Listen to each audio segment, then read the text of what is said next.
Geeffattoota walabummaa News Network oduu isin nageessisa. Oduu waliin anfalmattuu Aqaatiin.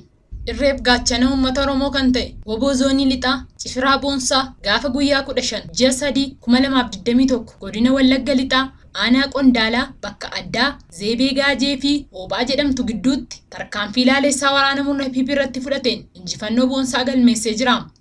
Tarkaanfii fudhate kanaanis waraana murna PP irraa du'aan kan adabe yoo ta'u garii ammoo madeessuun hojiin ala godhee jira.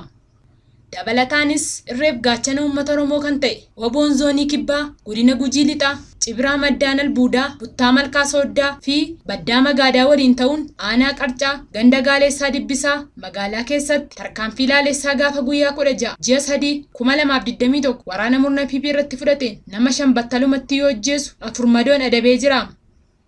Namoota du'aan adabaman kana keessaa kaabinee bilxiginnaa aanaa Qarcaa durataa gandaa kan ture Taarikuu Dullachaa yoo ta'u namni kun kanaan dura qabeenya uummataa saamaa, saamsisaa, mana uummataa gubaa fi uummata hisiisaa turuunsaa ni beekama.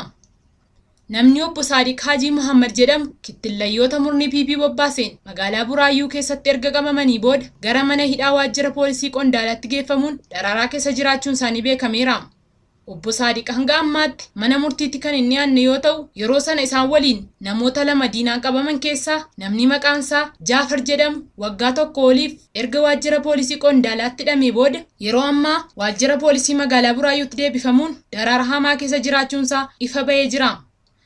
Kittillayyoota murna PP bobbaafamanii fi shira kana keessa harka qaban Qaasim Kaaliifaa, Daawud Huseen, Addaamuu Taasisaa, Nasrallaa Ahimadii fi Alasan Haji Mustafaa yoo ta'an yeroo ammaa magaalaa Buraayyuu keessaa ilmaan Oromoo basaasuun qabsiisaa kan jiran ammoo Muhammad Nur Sadaan, Samiraa Siraaj Haji Mustafaa ta'uun maddeen keenya nuuf gabaasanii jiru.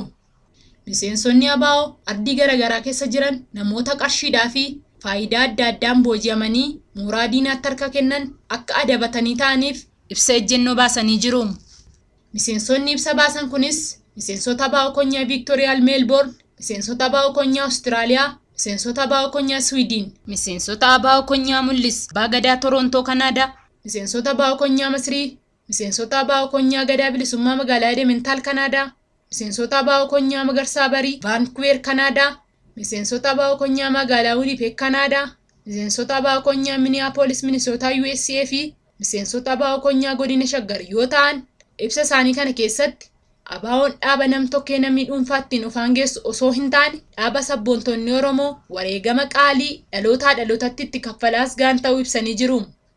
Dabalataanis ABO'n dhaaba diina isaa keessaa falaan ofirraa faccisaa har'a ga'ee fi gara fuulduraattis gantootaa fi booji'amtoota diinaatiin gonkumaa duubatti deebi'uu hin dandeenye ta'uu akeekanii jiru.